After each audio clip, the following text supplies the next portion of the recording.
spend my nights out in the ballroom.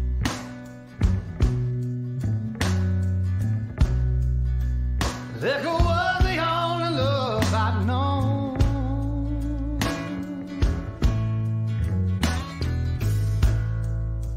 But you rescued me from reaching for the bottom and brought me back, being too far gone. You're as smooth. I'll tell you, man, that Benny Cruz, making that video and other videos that he's made in the past, the guy is outstanding. Great videos. Hey, listen, this is just a quick promo video for tomorrow night's show. As you could see on the gray line, the story behind the blue line, we have two different shows on two different nights. And it's basically the same people. We move around a little bit. But the first show is on Tuesday nights at 6 o'clock Pacific Standard Time. We have the gray line, and we have legends. We have great men that come in and women and share their stories, share their legendary stories that made them a legend.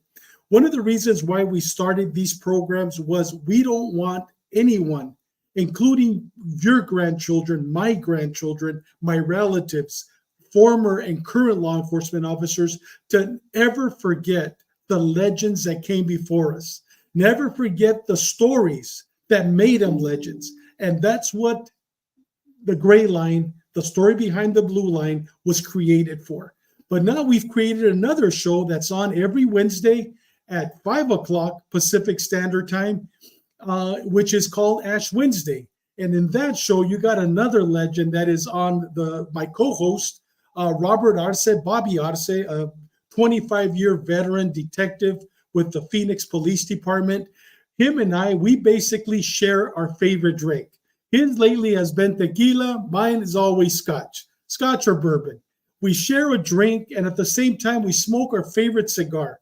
Whether it's a Partagas or whether it's a Montecristo or whatever it may be, we share a cigar and we invite legends to come on the show.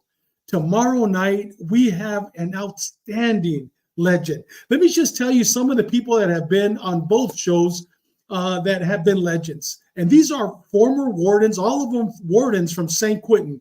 And the legend that's coming on tomorrow is probably the longest standing tenure warden at San Quentin. But before I introduce who he is, we've had Warden Robert Ayers. When I talk about Robert Ayers and I see and I've read the things that he's accomplished throughout these years, to me, I see him like another Gates from LAPD. I mean, when you think about a chief of police, Daryl Gates from the LAPD, you think about Daryl Gates. Well, when you think about prisons, Robert Ayers is one of them. And I'll tell you, what a legend. We've had him on our show. Another legend also from San Quentin that we've had on our show is Warden Art Calderon. Man, he's been on our show, I believe, 3 times. And Warden Ayers has been on 3 times, I believe. And I'm telling you, Art Calderon is right there, man. They're together. And you know what? He's another Daryl Gates when it comes to warden of wardens. And right next to him is Robert Hernandez, former warden at Donovan State Prison. I'm currently working on getting them to come on, another outstanding legend. But these legends have come on our show and they've shared their experiences. They're shared not only their experiences, but some of their personal stories, their career stories that made them legends. But I'm telling you, tomorrow night, we have another legendary warden.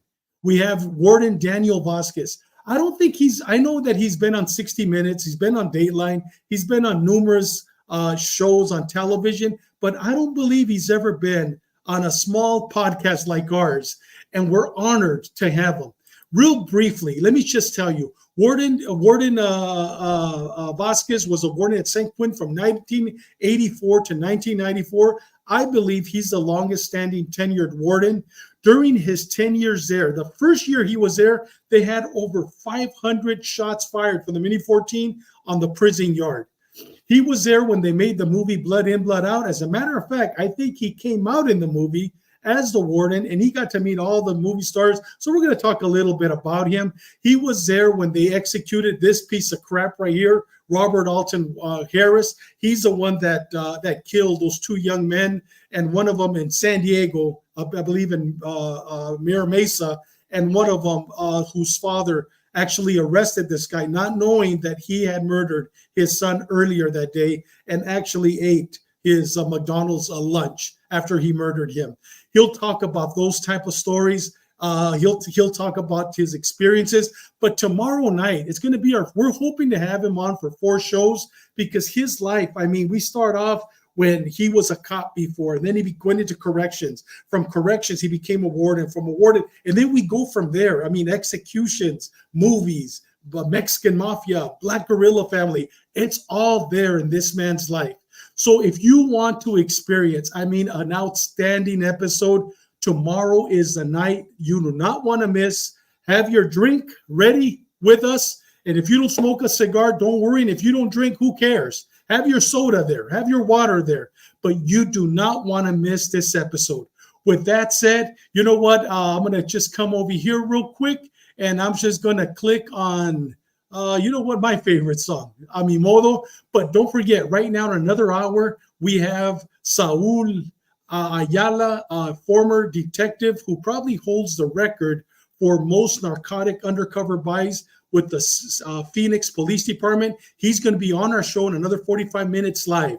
So I'm just going to go downstairs, do a quick workout, and change my shirt, and we'll see you in 45 minutes. Thank you. We will see you tomorrow. God bless you at 5 o'clock Pacific Standard Time on Ash Wednesday.